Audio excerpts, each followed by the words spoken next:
முத்துக்கும் அவங்க தம்பிக்கும் எல்லா உண்மையும் தெரிஞ்சுது. அவங்க மாமியார் தான் இதை அனுப்பிச்சாங்கன்னு தெரிஞ்சுட்டு அவங்க மாமியார்கிட்ட போய் கேட்குறாங்க, இந்த மாதிரி நீங்கள் தான் ஆண்டி அனுப்பிச்சிங்களா ஆளுங்களை பிரச்சனை பண்ணுன்னு. அப்படிலாம் நான் ஒன்றும் அனுப்பலையே மாப்பிள்ள அப்படின்றாங்க.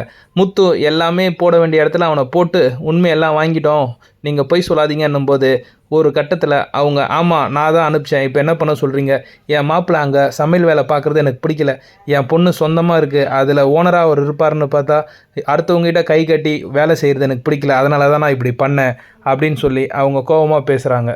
முத்துக்கிட்ட கோபமாக பேசுகிறாங்க. முத்து அதுக்கு அவன் சொந்த காலில் நிற்கிறோன்னு நினைக்கிறான், அவனை ஏன் தடுக்கிறீங்க, அவனை நீங்கள் அப்ரோச் பண்ணுவீங்கன்னு பார்த்தா அவங்ககிட்ட பிரச்சனை பண்ணிகிட்ருக்கீங்க.